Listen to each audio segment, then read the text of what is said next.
Hello, everyone, and welcome to the grand final edition of the Gold Coast SEQFC preview show. But thanks to our good friends at Village Law, I got the wording wrong on that, didn't I? Doesn't matter. You've still got all the right words in there. I'm Darren, you know that, and it's our last show for the year. So, for our grand final edition, we've got Mark Madge from Football Gold Coast. G'day, Mark. Darren, how are you? Very good. And we've got Brett Budwee, who is the coach of Palm Beach. G'day, Hey, Butters. boys. How you going, boys? Good. Now, we'd love to have Southport on the show. We did invite them multiple occasions. I begged. I got down on my knees. I did everything possible to try and get them on the show.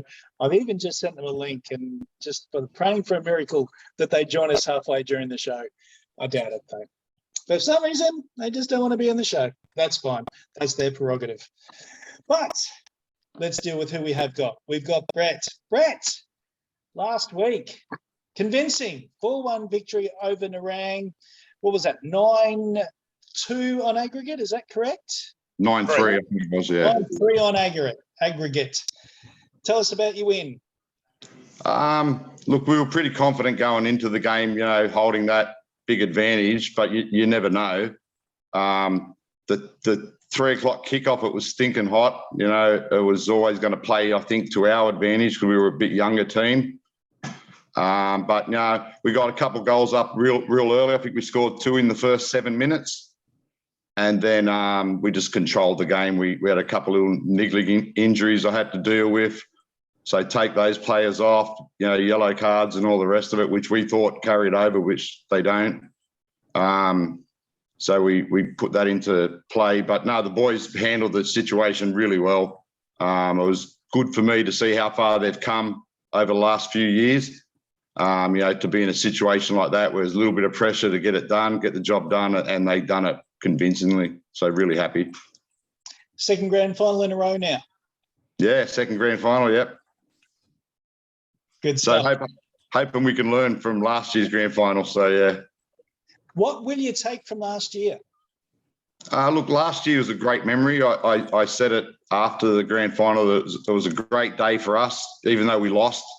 The boys performed really well, which was a test sort of thing. The 2 years prior, I didn't think we were ready for a final spot, which we didn't make it anyway, but we're close on both those years. But I didn't think we were ready for a final spot. So last year, it gave us the belief that we can compete. I look back and there was opportunities in that grand final where we could have won it in the last couple of minutes before it went extra time.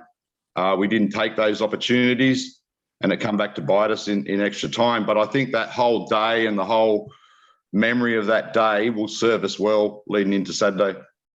How many of your squad will be in the squad this weekend from last year? So I'm missing 5 from last year's squad. Okay, so that's a sizable chunk. Yeah, sizable chunk. And, considering I know Nerang had players out over the last few weeks, or they lost players and all the rest of it, but so did we. We lost 3 of our best players, 1 to border restrictions and 2 to injuries, who we couldn't call on in the last 3-4 weeks as well. So we've had to deal with that. So, to lose 5 of your best players from the grand final squad from last year and still get back there this year is a testament to the young guys coming through. We talked about the 2-legged playoff last week, and I think the mood was pretty positive about it all. You agree? Great concept? Yeah, I think, in the end, what Mark was selling is spot on as far as then both teams get to get a gate or, get money over the bar sort of thing on the home and away legs. So, yeah, I didn't mind it at all. I thought it was quite good. I didn't like the early kickoffs. I thought that maybe the kickoff should have been moved.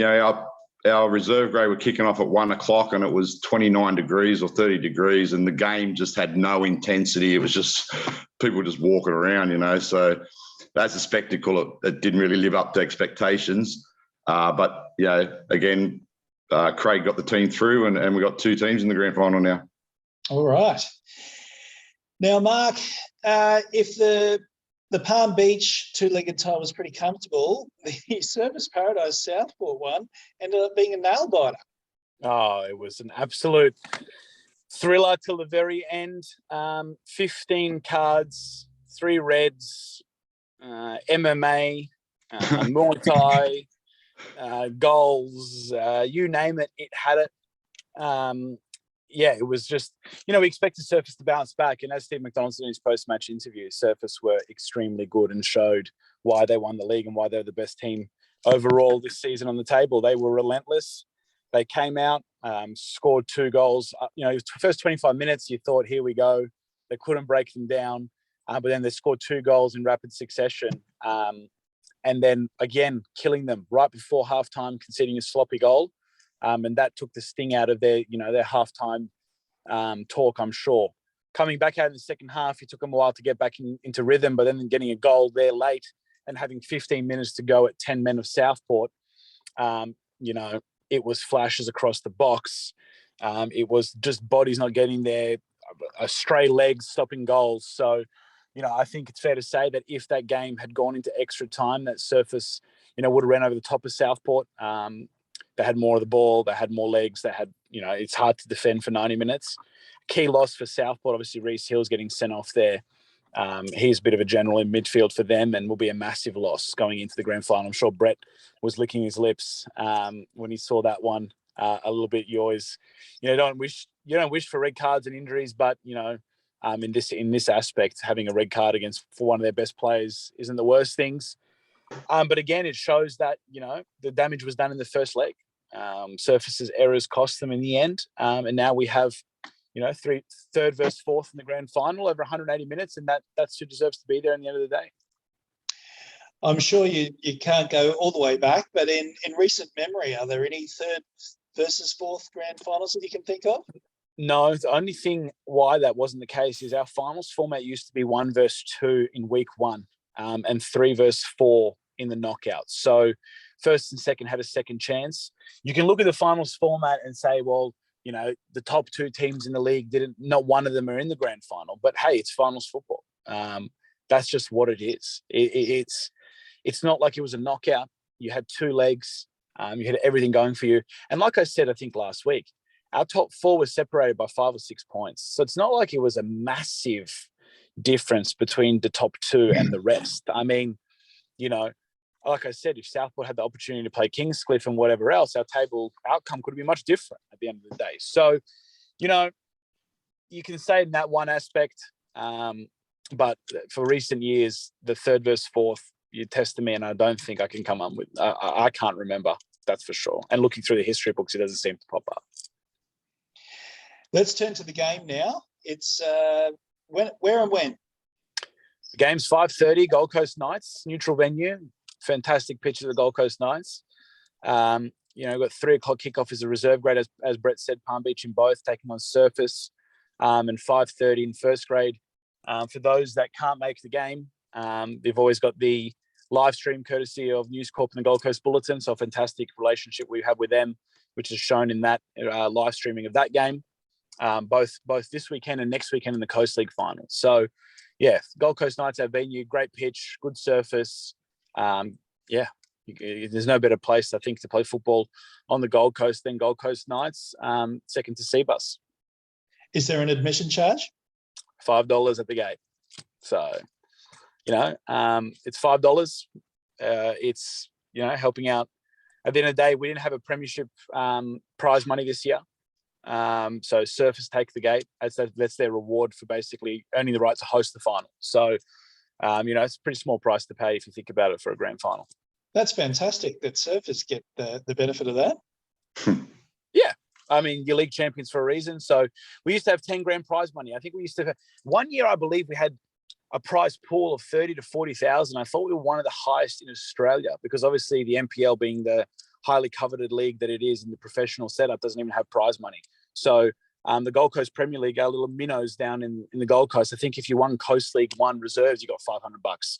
So it's $500 more than NPL get right now. So, considering we didn't go for prize money, funny enough, Surface was the club that proposed no prize money 2 years ago, and they've won back-to-back league titles. So,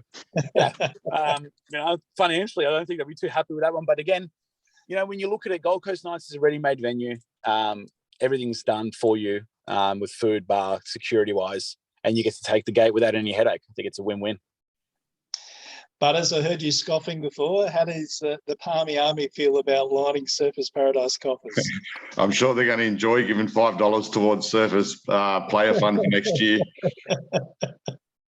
But yeah, that's what it is. I do remember that back in the day when they used to give out the big checks and all the rest of it, which wasn't too bad. I'd probably like to see that come back in some way. I can almost guarantee you that it will never be back. Oh, When it comes to the new structure now, new system, no, you earn the right to play for promotion, Butters. No saltiness. I've got to be careful, actually. I've got to censor myself. Sorry. Yeah. You do. All right, Mark, take us through the game. Who's going to win it and why? Oh, you put me on the spot here. I have friends in both camps, long friends. Do you want me to zoom out? Do you want me to zoom out for a minute or two? No. Look, I think anyone, a betting man would say Palm Beach are definitely the favourites. Both games this year, they've beaten Southport, especially with no Reece Hills, make it difficult. Look, Steve McDonald's going to have his team ready to go. He's going to bunker down. I think he's going to make sure they're defensively tight. They know they can get goals at any moment. But, you know, in the two legs, I look at Southport's two legs against Surface. I think they need to use Morgan Saunders and Ferdy much more than they did. They've got two elite weapons up front there. That any team would welcome with open arms. So I think they need to get them the ball a bit more. They need to get goals. You know, the psyche is hard now. Like, you lost the game, as Steve said. You know, Surface were very good and on top of them quite substantially. But you still progress. So that psyche of that emotional roller coaster of we just went 90 minutes and had to bunker down, but now we're through. You know, it's a different psyche in a grand final. So, you know, I think both sides have match winners in them. But again, you know, I think Palm Beach now looking at the opportunity that's ahead of them, I think those players might turn to last year and take that as motivation. And again, you can put yourself down in history as winning the last ever Gold Coast Premier League Grand Final. So a lot at stake. But again, if I was betting, and if you had to tip a favourite, it'd be Palm Beach. And are you doing your podcast tomorrow? I will be doing the podcast tomorrow. So you can tip Southport in that. Yeah, I will. I'll head my bets. We're actually doing a live commentary. So myself and Chris Broadfoot, a lot of people know Chris around the Gold Coast. You know, been here for a long time, played at the highest level here and overseas and whatever. He'll be with me chewing some more fat. I haven't had enough time to talk this season on every second platform and that you turn to, but we'll be covering the game. So look, it'll be interesting. Again, two great sides, a lot of passion, a lot of motivation for both. Both have been like Palm Beach's, other than last year, Palm Beach, you know, their last grand final win. Now you're testing me. I think their last grand final win was about 2006 or 2007 in the Gold Coast Premier League. They made it in 2012 and lost to Broadbeach. Levi Hilton got sent off that day in the first half at Merrimack. I remember it like yesterday.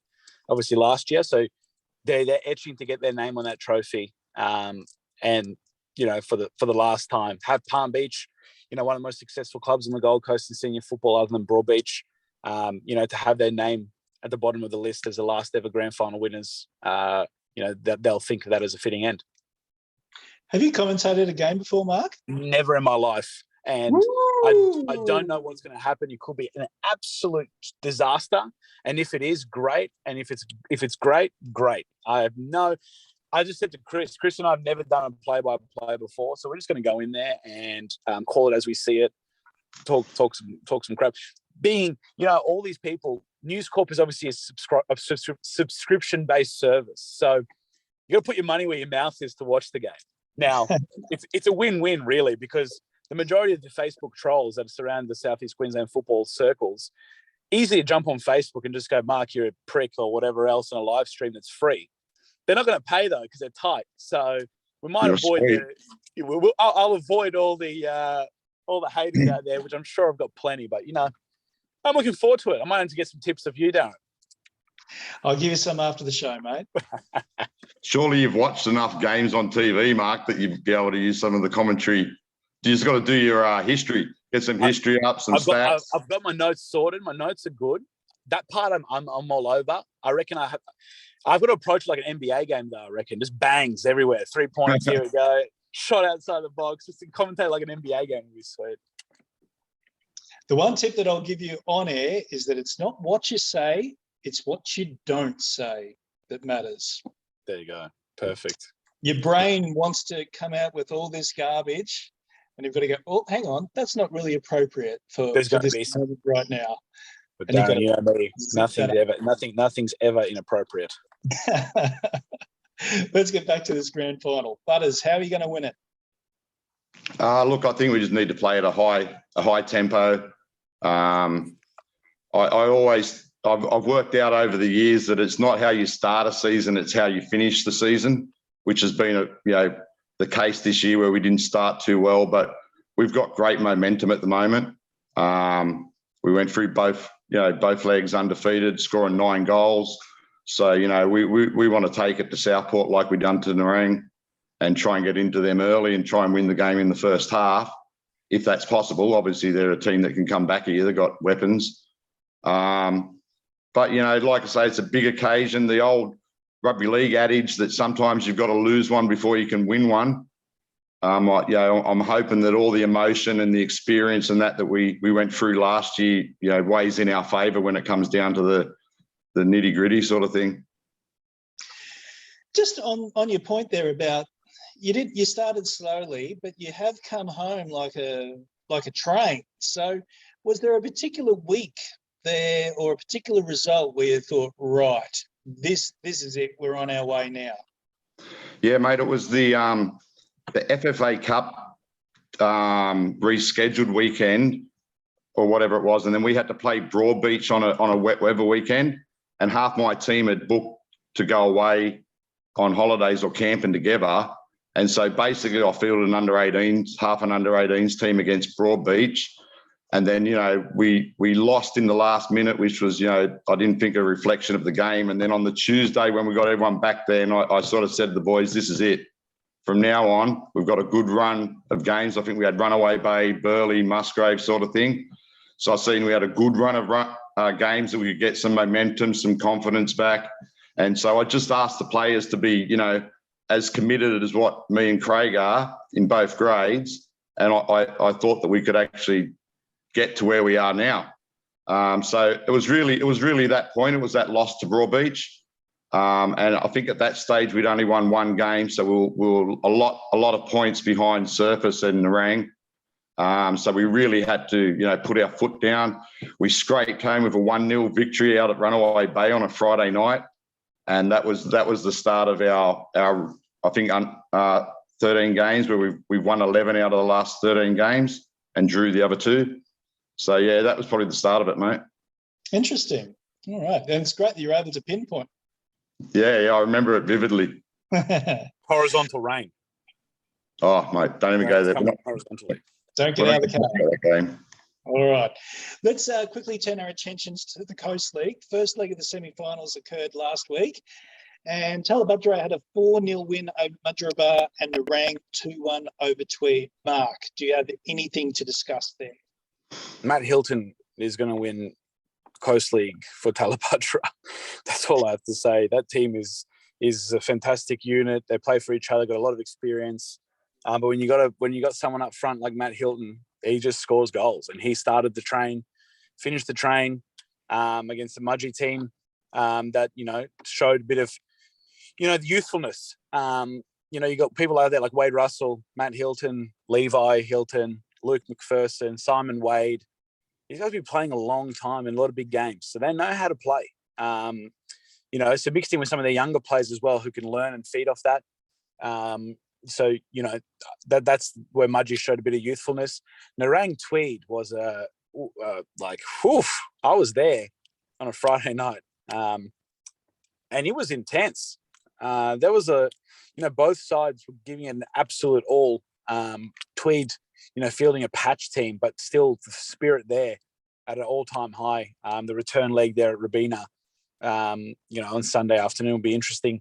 The one thing what I do like is, I said this last week, Tweed were 2-0 down. The game was basically done, but they snuck that away goal from a set piece. And it's like the momentum turns when you do that, going into a second leg.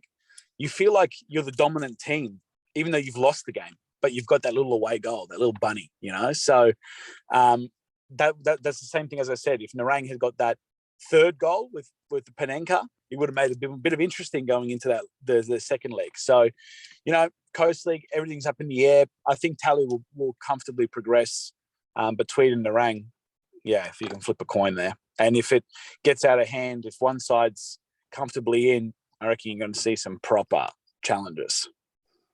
All right. Let's assume that Talabudra do make it through. Can either of these other two teams beat them in the grand final? I don't think so. I think they've had too much experience and they're too much in a roll. They've only lost one game all season, and that was to Legends in the first round when Legends were the Galacticos. But, you know, if you look at it, I still feel sorry for the Legends situation. But, no, look, I don't think anyone can. Narang came close when they were 4-1 up in their last league game, but Tally still came back. So I still think Tally will end up being our Coast League 1 grand final winners, that's for sure. Mark, how do you think Tally will go next year in the Premier League? They're going to have to recruit well, or? They will definitely have to recruit, for sure. That southern region now becomes a really competitive. I mean, Palmy's got an established squad, but then you've got Tally, Tweed, and Kingy who are all there. So a lot of players to pull from, and Burley's not far either. They definitely have a talisman in Matt Hilton. So they've got that as a draw card. Should Matt stay? Sorry, I better add that. I haven't actually spoken to Matt on any of that situation. But I think they'll pick up players based on the fact that they have all played a long time and have a lot of friends in the Gold Coast. The hard part is, as Brett knows, when we were at Coast League at nights, you pick up some Premier League players, quality, who just want to play Coast League and have a good and enjoyable season, especially if it's in a top team. So, you know, going into the Premier League grind week in, week out, and you've seen it already, the movement has already started and it will only get better. I don't say it's only get worse, but I say better because it's my favorite time of the year. So, you know, they definitely have to pick up a few players if they're going to be competitive. I don't see that group of players wanting to just make up numbers. So, you know, you look at it, I'll call it here now. If Surfers do go to QPL2, Palm Beach are definitely the favourites. I'm not saying it because Brett's here, but they've got the most established squad, for sure. So, you know, they would be the favourites. And then the rest, you can flip a coin because you don't know who's going to sign where. And I think the difference level of, say, 3rd, 4th down to 11th or 10th isn't going to be much. Well, let's get to those rumours. We saw yesterday Lee Vernon announced as the new Rabina coach from Narang. We saw that Alex is staying at Surfers Paradise. What else have you been hearing out there rumours-wise? I hear that Brett Budwee is going to be a player coach at all my All-Stars Metro next season. So can you confirm or deny that, Brett? Yeah, only if they give me a new pair of Copa Mundials, because I can't find any anywhere. Look, I've heard bits and pieces, but because of my relationship with a lot of those people, I have to keep quiet. The Lee Vernon move was a surprise, I think, to a lot of people. We had Lee on here last week. So, you know, for me, good move by Rabina, fantastic move. You know, it was a good move to make considering the circumstances, but you know, now it would be interesting to see what players follow him from Narang, what Narang can retain, what Narang who does Narang end up employing. I still think if you give it 2 more weeks, in 2 weeks, it's really going to open up even more. So, you know, I'll throw a number out there. I think we'll have another 2 coaching vacancies by the end of the next 2 weeks, at least. All right. So we'll be on top of it at SEQFC as long as those Facebook posts keep coming out. You'd hope so. We do indeed. All right. That's the show. Mark, how's your job security for next year? Oh, fantastic. What a question. Look, at the moment, I haven't signed anything, so I'm a free agent. So if anyone's looking for someone to fill water bottles and peel oranges, you know where to find me. No, look, nothing in concrete yet, but it should be okay, I hope. But if not, I will be a free agent. So I might attach myself somewhere. But no, look, football is going to enter exciting times, whether that be for good or bad. It's going to be interesting and exciting regardless. So I think there's a lot of things still in motion. You know, this recent COVID situation could throw a spanner in the works completely with the longest playoffs in the history of football for QPL2. So, you know, you see some coaches who are scheduled to play in the QPL2 playoffs already signed for other clubs. So I love it. It's going to be very interesting indeed. Brett, have you signed a contract for next season yet? Not as yet, mate. No, I have talked to the club, obviously, but I'm still in contract on this year's contract. So I try and spread it out over the 12 months so I don't miss out on any months of getting paid, sort of thing. But yeah, I've got my fingers crossed. But yeah, I don't know. I'm a bit old school where you wouldn't talk to clubs before the season finished anyway. So Mark talking about coaches that already signed at other clubs while they're still in finals. Just I can't really comprehend that. But each to their own. And how do you feel about next season with the structural changes? Palm Beach going to be in it's League 6, right? Yeah, QPL 3, I think we'll be in. League 6. Please have some respect. Sorry. League 6. I was thinking something else. I'm still a bit confused, and Mark will probably back me in this, that the top Brisbane team automatically goes into the QPL 2, and the rest of us have got a playoff sort of surface this year, got a playoff sort of thing for the remaining spot. You know, I see that as a bit of an unequal playing field. If they're coming from a QPL 3 comp and we're coming from a QPL 3 comp, and, you know, I don't know, maybe it's something I call a challenge right here, and I'll fund it myself, even though I might be unemployed in a couple of weeks. I call a challenge. If anyone wants to take it up, I'll take our top 6 in Gold Coast Premier League and the top 6 in BPL scheduled for next year in a preseason cup. And whoever accumulates more points, if it's Brisbane, I'll give them myself $5,000. If it's not, we'll take the automatic spot. There's my bet right now. I'll take it right now. Anyone who wants to message me about it, the top 6 in Brisbane, if they get together, there you go. I'll give them $1,000 each. That's how confident I am in our top 6. Without Albany Creek, it's a strong bet. But you might be without Surfers Paradise as well. I still take our top 6. All right. So Darren, if your contacts in Brisbane, you let them know that we're keen to go.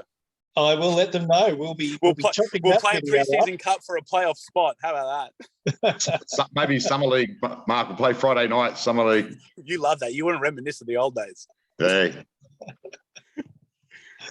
There we go. All right, that's the show, guys. Thank you so much for your participation today, and to all the coaches, presidents, committee members who've been on the show this season, and players for that matter. It's been fantastic to have you all with us. Been learning heaps about Gold Coast football, and what a great competition it is. It's been a pleasure to bring it to you. So, to Mark and to Butters, thank you for your time this afternoon. Good luck on the weekend with both the game and the commentary. Thank you. Thanks, Aaron. I need more luck than Butters, I reckon. Hey? Butters has already gone through one of those days. I've never gone through it, so yeah. I think I need more luck. Best of luck, mate. Thanks, Darren. Appreciate it. So this is our final show for the season, although we might find with the playoffs that we do get someone from Surfers Paradise on one of our other shows. We'll see how it all goes. But thank you for tuning in this year. It's been great to have your company. I'm Darren Lutton. This is the Village Law SEQFC preview show. Good luck. We'll see you soon.